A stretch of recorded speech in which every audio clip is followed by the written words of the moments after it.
Innal hamdalillah nahmaduhu wa nasta'inuhu wa nastaghfiruh wa na'udzu billahi min shururi anfusina wa sayyiati a'malina. May yahdihillahu fala mudilla lahu wa may yudlil fala hadiya lahu. Ashhadu an la ilaha illallah wahdahu la syarika lah wa ashhadu anna Muhammadan 'abduhu wa rasuluh.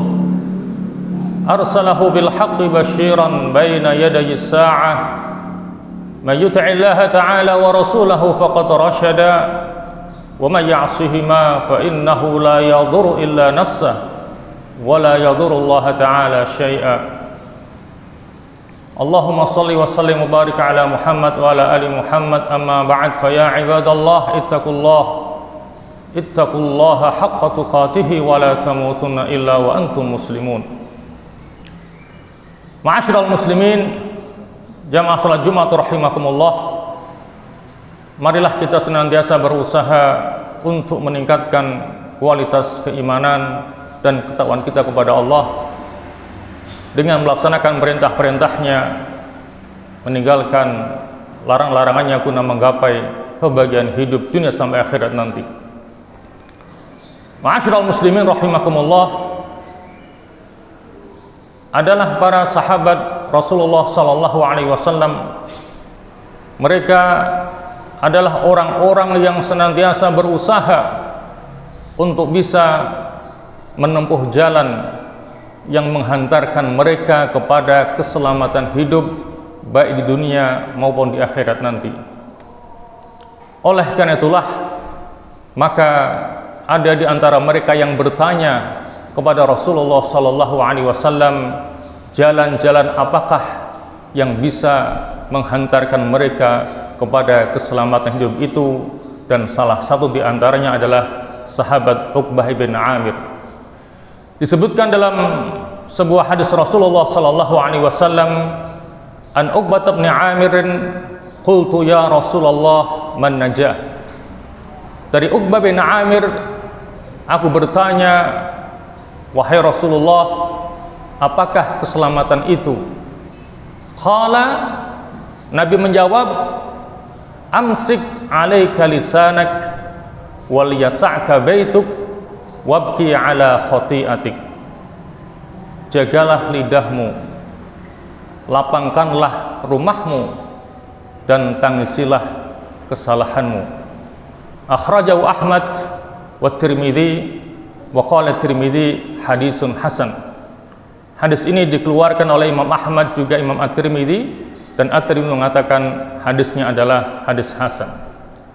Ma'asyiral muslimin rahimakumullah, itulah 3 jalan menuju keselamatan hidup dunia dan akhirat yang ditawarkan oleh Rasulullah sallallahu alaihi wasallam, dan marilah kita kaji satu persatu ketiga jalan tersebut dengan garis besarnya.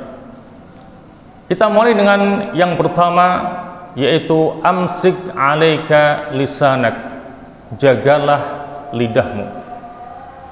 Ma'asyiral muslimin rahimakumullah, ada satu ungkapan yang berkaitan dengan masalah lidah, yaitu al-lisan jirmuhu shaghir wa jurmuhu kabir. Bahwa lidah itu bentuknya kecil, akan tetapi bahaya yang ditimbulkannya sangat besar sekali. Gara-gara lidah yang tidak terjaga dengan baik, 2 sahabat karib bisa bertengkar, bahkan saling bunuh. Gara-gara lidah yang tidak terkendalikan dengan baik, seseorang bisa masuk ke dalam penjara. Dan gara-gara lidah yang tidak terkontrol dengan baik, seseorang bisa masuk ke dalam api neraka. Dan ini dijelaskan oleh Rasulullah sallallahu alaihi wasallam dalam sebuah hadisnya yang sumbernya dari sahabat Mu'adz bin Jabal, yang di dalamnya menjelaskan tentang macam-macam kebaikan dan kewajiban untuk menjaga lidah dengan sebaik-baiknya. Setelah Rasulullah sallallahu alaihi wasallam menjelaskan berbagai macam kebaikan dalam hadis itu, kemudian beliau berkata kepada Mu'adz bin Jabal, ala ukhbiruka bimilaki dzalika kullih, maukah aku kabarkan kepadamu wahai Mu'adz kunci dari semuanya itu? Qultu bala ya Rasulullah, aku mengatakan tentu mau wahai Rasulullah. Fa akhadha bilisanihi thumma qala kuffa 'alaika hadza. Kemudian Rasulullah memegang lidahnya sambil mengatakan jagalah olehmu ini. Maksudnya adalah jagalah olehmu lidahmu. Qultu ya Nabi Allah, a inna lamu'akhaduna bima natakallamu bihi. Mu'adz bertanya, wahai Nabi Allah, apakah kita akan disiksa gara-gara apa yang kita bicarakan? Qala, Nabi bersabda, "Thaqilatka ummuka ya Mu'adz." Semoga Allah menyayangi ibumu wahai Mu'adz. Wa hal yakubbun nasa fin nari ala wujuhihim aw ala manakhirihim illa hasaidu alsinatihim. Bukankah seseorang itu bisa terjerembab ke dalam api neraka di atas wajahnya atau di atas hidungnya, melainkan karena ucapan yang keluar dari mulutnya.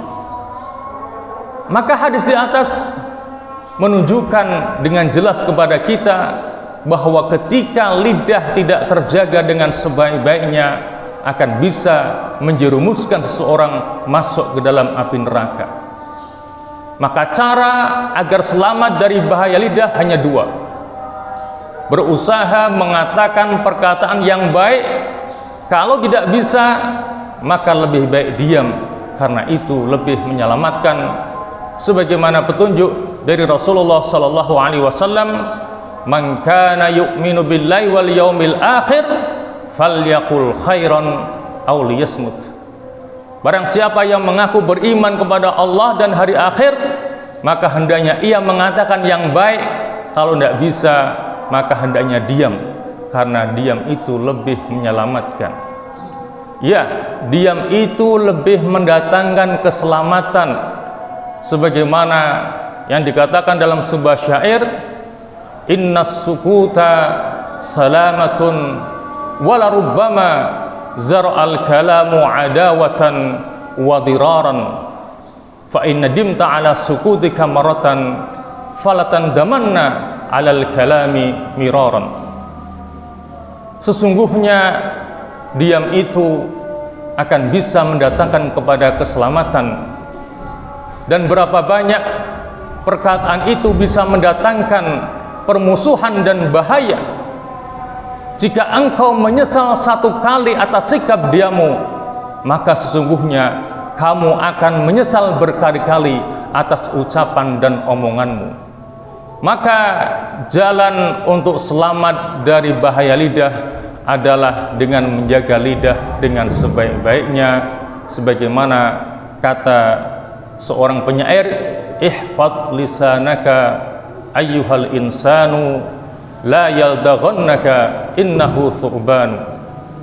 Jagalah lidahmu wahai manusia, jangan sampai lidahmu menyengatmu, karena sesungguhnya lidahmu itu ibarat ular yang sangat berbisa. Ma'asyiral muslimin rahimakumullah, barang siapa yang bisa menjaga lidahnya dengan sebaik-baiknya, maka Rasulullah menjanjikan surga baginya. Sabda Rasulullah sallallahu alaihi wasallam, "Man yatman li ma baina lahyaihi wa ma baina rijlaihi, atman lahul jannah." Barang siapa yang bisa memberikan jaminan kepadaku, mampu menjaga apa yang ada di antara kedua jambangnya, yaitu mulutnya yang di dalamnya ada lidahnya, dan menjaga apa yang ada di antara kedua kakinya, yaitu kemaluannya, maka aku jamin dia akan masuk ke dalam surga. Di samping itu, dengan menjaga lidah, maka Allah akan banyak menutup cacat atau aibnya. Qala Al-Imam An-Nawawi fil Adhkar telah berkata, Al-Imam An-Nawawi dalam kitabnya Al-Adhkar, balaghana anna Qis bin Sa'idah wa Aktham bin Sayfi ijtama'a faqala ahaduhuma li sahibihi kam fi ibni Adam min al-uyub qala hiya akthar min ahtusa waladhi ahsaituhu 8,000 aib walakinni wajadtu khaslatan wahidatan in ista'maltaha satartal uyuba kullaha qala hiya qala hifdzul lisan. Yang artinya telah sampai kepada kami bahwa Qais bin Sa'idah dan Aksam bin Sayfi ketika keduanya bertemu, maka salah satu di antara keduanya berkata kepada yang lain, ada berapakah cacat ataupun aib yang ada pada manusia? Maka temannya mengatakan, lebih banyak dari yang bisa aku hitung, dan yang aku hitung ada sebanyak 8.000 cacat pada manusia. Akan tetapi aku menemukan satu cara yang apabila engkau melaksanakannya, maka engkau bisa menutup semua aib itu. Kemudian temannya bertanya, caranya apa? Hifdzul lisan, dengan cara menjaga lidah dengan sebaik-baiknya. Jadi hifdzul lisan itu merupakan cara pertama untuk menuju keselamatan dalam hidup ini. Ma'asyiral muslimin rahimakumullah, jalan menuju keselamatan hidup yang kedua adalah wal yasa'ka baituk, lapangkanlah rumahmu. Ini bukan perintah agar kita punya rumah yang lapang, rumah yang luas, rumah yang mewah dan megah, bukan. Karena berapa banyak orang yang punya rumah yang besar dan mewah, tetapi penghuninya tidak merasa betah dan kerasan di rumahnya sendiri yang mewah itu. Bahkan mereka mencari kesenangan di luar rumahnya, di tempat-tempat hiburan dan tempat-tempat maksiat. Lantas apa yang dimaksudkan dengan melapangkan rumah? Yang dimaksudkan adalah bagaimana caranya semua penghuni rumah berusaha untuk menumbuhkan ketenangan, kenyamanan, dan keharmonisan dalam rumah tangga, agar semua anggota keluarga dengan bangga mengatakan baiti jannati, rumahku adalah surgaku, meskipun dalam kenyataannya rumahnya sempit dan sederhana. Akan tetapi untuk menciptakan rumah tangga yang harmonis, yang sakinah, penuh limpahan mawaddah dan rahmah, bukanlah perkara yang mudah. Kami sampaikan di sini 3 kiat yang utama. Yang pertama adalah husnu ikhtiyari zaujah, selektif dalam memilih istri, berusaha untuk mencari istri yang solehah, yang perempuan juga berusaha untuk mencari suami yang soleh. Sesuai dengan sabda Rasulullah SAW, tunkahul mar'atu li arba', limaliha wali hasabiha wali jamaliha wali diniha fadfar bidzatid din daribat yadak. Wanita itu dinikahi karena 4 pertimbangan, karena hartanya, karena nasabnya, karena kecantikannya, dan karena agamanya, dan utamakanlah faktor agamanya, taribat yadak, maka engkau akan beruntung. Juga sabda Rasulullah SAW, wal ya'khudh ahadukum qalban syakiran wa lisanan dzakiran wa zaujatan mu'minatan tu'inuhu ala amril akhirah. Hendaknya salah satu di antara kalian berusaha untuk mempunyai hati yang senantiasa bersyukur, lidah yang senantiasa berzikir, dan berusaha untuk mempunyai istri yang mukminah, yang solehah, yang membantunya dalam urusan akhiratnya. Ma'asyiral muslimin rahimakumullah. Adapun kiat yang kedua adalah as-sa'yu fi islahiz zaujah. Adanya usaha untuk mensolehahkan istrinya. Sebagai seorang suami, sebagai seorang kepala keluarga, maka dia pun punya kewajiban untuk mensolehahkan dirinya sendiri, di samping dia punya kewajiban untuk mensolehahkan istrinya.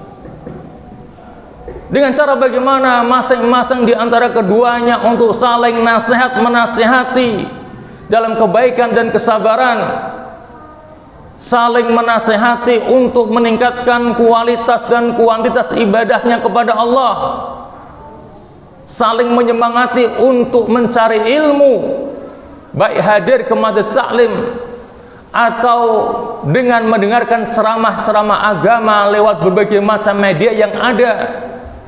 Dan yang tidak kalah penting adalah menjadi teladan yang baik untuk semua anak-anaknya. Dan kiat yang ketiga adalah al-ihtimam bitarbiyatin imaniyatin mutakamilah jasmaniyan wa nafsiyan wa aqliyan. Perhatian dan fokus untuk memberikan pendidikan keimanan yang sempurna, baik jasmani, rohani maupun akalnya. Jadi merupakan kewajiban orang tua untuk memberikan pendidikan Islami yang terbaik untuk putra-putrinya, agar mereka punya bekal yang cukup bahkan berlebih untuk masalah urusan agamanya ini. Sejak kapan? Sejak usia dini. Karena ketika seseorang masih dalam masa kanak-kanak, mudah untuk diarahkan ketimbang ia sudah menjadi besar dan dewasa. Sebagaimana yang disebutkan dalam sebuah syair, innal husuna idza qawamtaha i'tadalat wa la talinu idza qawamtaha al-khasyabu. Sesungguhnya ranting apabila engkau mencoba untuk meluruskannya, maka dia bisa lurus. Tetapi jangan coba-coba untuk meluruskan batang pohon yang bengkok dan keras, maka dia akan patah adanya. Ini menunjukkan betapa pentingnya pendidikan anak sejak usia dini. Ma'asyiral muslimin rahimakumullah. Adapun jalan menuju keselamatan hidup yang ketiga adalah wabki ala khati'atik. Tangisilah dosa dan kesalahan-kesalahanmu. Orang yang bisa menangis karena ingat kepada dosa dan kesalahannya, karena takut kepada Allah, bukan orang cengeng. Dia adalah orang yang punya hati yang lembut, sehingga karena takut kepada Allah, maka dia meneteskan air mata. Ma'asyiral muslimin rahimakumullah. Orang yang bisa meneteskan air mata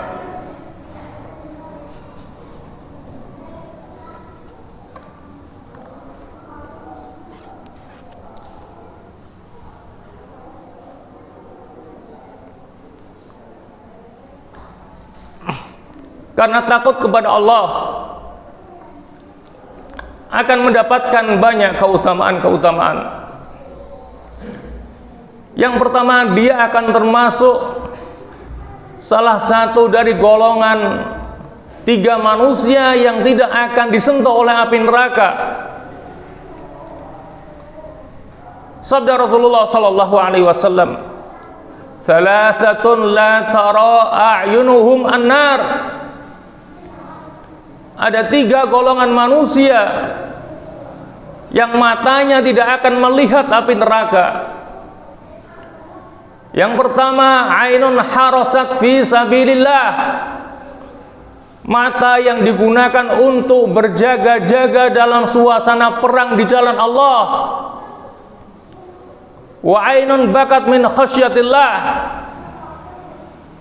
dan mata yang menangis karena takut kepada Allah. Wa ainun kaffat an maharimillah, dan mata yang menahan diri dari melihat hal-hal yang diharamkan oleh Allah Subhanahu wa taala. Keutamaan yang kedua, dia akan termasuk salah satu dari 7 golongan manusia yang kelak akan mendapat naungan Allah pada hari tidak ada naungan selain daripada naungan Allah Subhanahu wa taala. Karena salah satu di antaranya adalah wa rajulun dzakarallaha khaliyan fafadat ainah. Seseorang yang ingat kepada Allah dalam kesendiriannya lalu dia meneteskan air matanya. Berapa nilai dan harga dari satu tetes air mata yang keluar karena takut kepada Allah Subhanahu wa taala?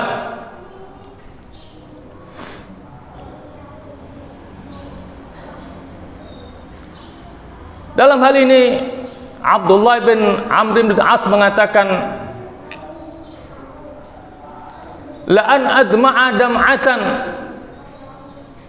min khasyatillah ahabbu ilayya min an atasaddaqa bimi'ati alfi dirhamin. Kalau aku bisa meneteskan satu tetes air mata karena takut kepada Allah, itu lebih aku sukai daripada saya bersedekah sebanyak 100.000 dirham. Betapa mahalnya air mata yang keluar karena takut kepada Allah Subhanahu wa taala. 1 dirham itu hampir 4.000 rupiah. Tinggal dikalikan dengan 100.000, maka nilainya adalah 400 juta rupiah. Itu nilai satu tetes air mata yang keluar dari mata kita karena kita ingat kepada dosa kita, takut kepada Allah Subhanahu wa taala. Lantas bagaimana kalau sampai membasahi pipi kita, membasahi sajadah kita karena kita ingat kepada Allah, ingat dosa-dosa kita? Berapa banyak keutamaan yang akan bisa kita dapatkan? Ma'asyiral muslimin rahimakumullah, kita ini manusia bukan binatang. Binatang kalau mati selesai urusan, jadi tanah. Kalau manusia mati di belakangnya ada hisab, ada perhitungan amal. In khairan fa khairan wa in syarran fa syarrun. Kalau amalnya baik akan mendapatkan kebaikan dari Allah berupa pahala dan puncaknya adalah surga. Tapi kalau buruk akan mendapatkan keburukan dari Allah berupa dosa dan puncaknya adalah neraka. Sehingga menjadi manusia tidaklah mudah, karena dia harus berhadapan dengan hisab di hadapan Allah kelak pada hari kiamat. Makanya pernah Abu Ubaidah ibn Jarrah berandai-andai, seandainya saya hanyalah seekor domba, bukan manusia, itu lebih aku sukai. Beliau mengatakan, wadittu annisyatun fayadbahuni ahli fayakuluna lahmi wa yashrabuna maraqi. Dalam pengandaiannya Abu Ubaidah ibn Jarrah mengatakan, seandainya aku ini Allah ciptakan menjadi seekor kambing, lalu keluargaku menyembelihku dan mereka memakan dagingku dan meminum kuahku, itu lebih aku sukai daripada menjadi manusia. Karena dia sadar betapa beratnya tanggung jawab menjadi seorang manusia, apalagi yang berlumuran dosa, karena kelak dia akan berdiri di hadapan Allah untuk dihisab di hadapan Allah Subhanahu wa taala. Ma'asyiral muslimin rahimakumullah, itulah 3 jalan menuju keselamatan hidup dunia dan akhirat yang telah ditawarkan oleh Rasulullah sallallahu alaihi wasallam. Kita mohon kepada Allah, semoga Allah memberikan kepada kita kemampuan dan kekuatan untuk bisa mengamalkannya, sehingga kita termasuk orang-orang yang bisa selamat dunia sampai akhirat nanti. Amin amin ya mujibas sa'ilin.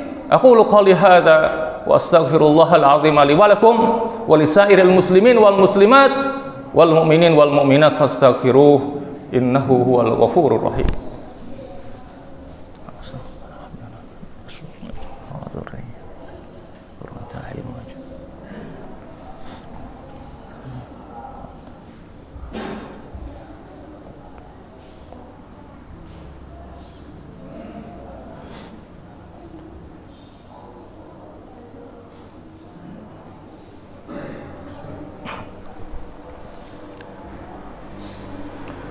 Alhamdulillahi ala sunufin na'ma.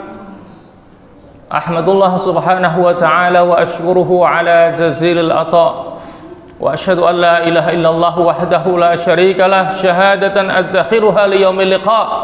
Wa ashhadu anna Muhammadan abduhu wa rasuluhu asfal asfiya wa ala alihi wa sahbihi al-kurama. Amma ba'd fa ya ibadallah ittaqullahal malikad dayyan tadkhulu bi rahmatihi fasihal jinan. Thumma alamu أن الله تبارك وتعالى صلى على نبيه قديما وأمركم بذلك إرشادا لنا وتعليما فقال تعالى ولم يزل قائلا عليما إن الله وملائكته يصلون على النبي يا أيها الذين آمنوا صلوا عليه وسلموا تسليما اللهم صل على محمد وعلى آل محمد كما صليت على إبراهيم وعلى آل إبراهيم وبارك على محمد وعلى آل محمد كما باركت على إبراهيم وعلى آل إبراهيم في العالمين إنك حميد مجيد اللهم اغفر للمسلمين والمسلمات والمؤمنين والمؤمنات الأحياء منهم والأموات إنك سميع قريب مجيب الدعوات يا رب العالمين اللهم أصلح من في صلاحه صلاح الإسلام والمسلمين وأهلك من في هلاكه صلاح الإسلام والمسلمين اللهم اجعل بلدتنا هذه وسائر بلاد المسلمين بلدة آمنة مطمئنة محمية رخية عز الإسلام والمسلمون فيها وعلت كلمتك فيها برحمتك يا أرحم الراحمين اللهم انصر الإسلام والمسلمين وأعز الإسلام والمسلمين وأعلي كلمتك إلى يوم الدين ربنا آتنا في الدنيا حسنة وفي الآخرة حسنة وقنا عذاب النار وادخلنا الجنة مع الأبرار يا عزيز يا غفار يا رب العالمين اللهم هذا الدعاء ومنك الإجابة يا سميع الدعاء يا ذا المن والعطاء وصلى الله على محمد وآله وصحبه وسلم والحمد لله رب العالمين وأقم الصلاة.